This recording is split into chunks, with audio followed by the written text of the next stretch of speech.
Gracias, por supuesto, al Museo Memoria y Tolerancia, pues por ser, por existir, por estar y también por ofrecer este espacio para esta conmemoración tan importante del 27 de enero que celebramos o en la que nos reunimos el día de hoy, 28. Muchísimas gracias también a la Secretaría de Gobernación, a Relaciones Exteriores y sus subsecretarios por su presencia esta mañana. A la Agencia de Naciones Unidas, es el Centro de Información de Naciones Unidas, el CINU, y su representante, Giancarlo Suma, que desde hace ya varios meses nos contactó con el interés de coauspiciar este encuentro. Muchas gracias, Giancarlo, por tu presencia y por tu interés. Por supuesto, a la Comisión Nacional de Derechos Humanos, que suele también ser coauspiciante de este evento. Desafortunadamente, Raúl González Pérez no nos pudo acompañar esta mañana, pero le mandamos un gran saludo y un agradecimiento. Al embajador de Israel en México, Jonathan Pérez, muchas gracias por estar aquí. También, por supuesto, al señor Moisés Romano Jafif, presidente del Comité Central de la Comunidad Judía en México. Y, por supuesto, también a Eva Lichtenstein. Muchísimas gracias por tu presencia.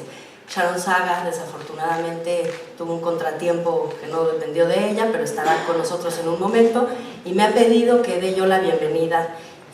Yo quisiera mencionar algunas de las personas, no solo las que nos acompañan en el Presidium, sino también las que nos acompañan en el auditorio. Por supuesto, los medios de comunicación que tienen el interés en acompañarnos el día de hoy, también al señor Isaac Chertorivsky, que es el presidente del patronato de este museo, a Geraldina González de la Vega, la presidenta del Consejo para Prevenir y Eliminar la Discriminación en la Ciudad de México, a Mauricio Lurga y a René Dayan del Comité Central. Muchas gracias por su acompañamiento, su presencia y su empuje en todas las cosas que hacemos en contra de la discriminación. A las agencias de Naciones Unidas, sus titulares, sus funcionarias y funcionarios también, a las y los servidores públicos del Gobierno Federal que están aquí, a Janine Otalahora, magistrada del Tribunal Electoral del Poder Judicial de la Federación. Muchísimas gracias, magistrada, por acompañarnos.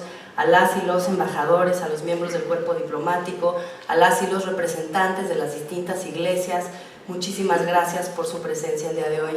Organizaciones sociales, periodistas, todas y todos bienvenidos.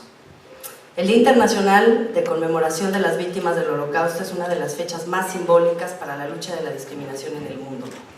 Cada enero recordamos la violencia que vivieron millones de personas por su origen étnico, por su religión, por su orientación sexual o preferencia política, y con ella los extremos a los que se puede llegar cuando la intolerancia y la discriminación se justifican y se vuelven políticas de Estado.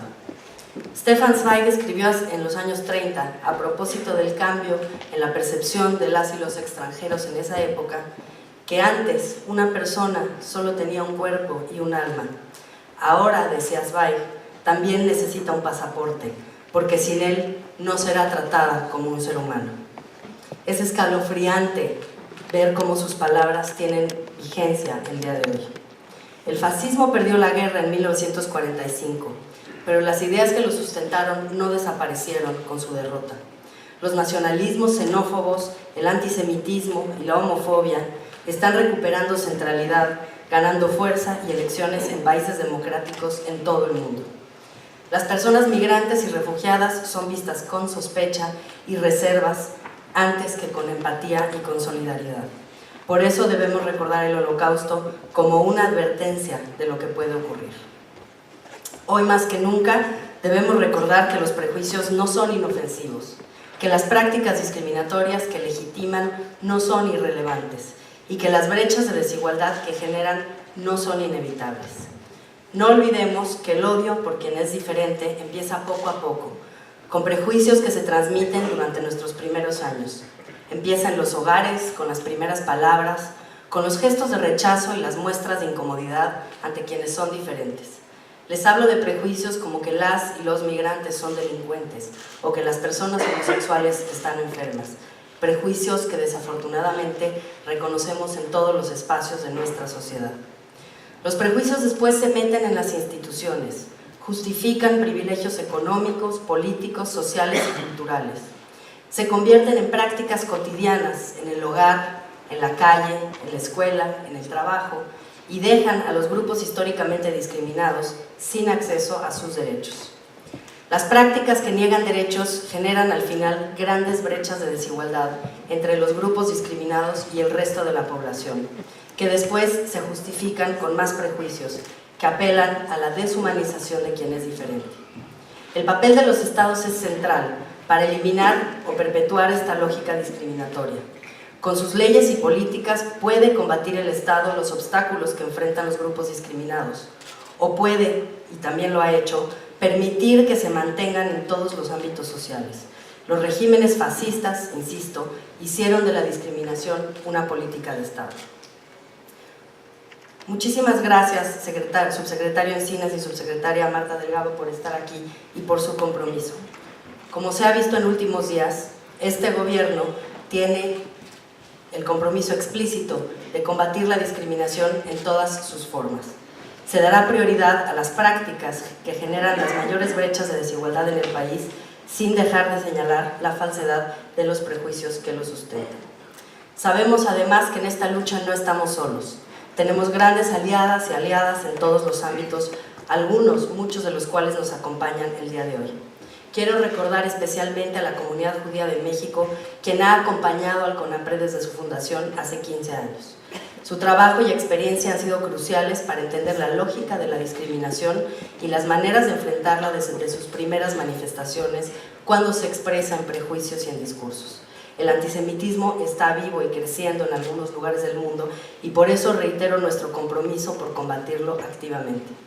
Finalmente, quiero recordar que el combate a la discriminación y la intolerancia implican una batalla cultural.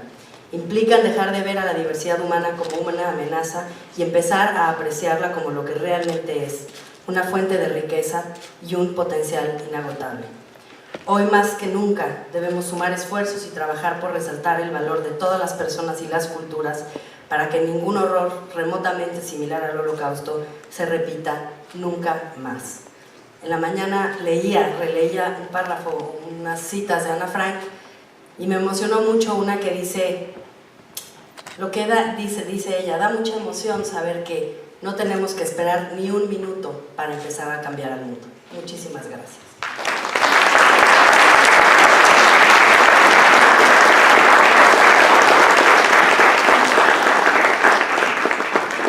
Gracias por sus palabras.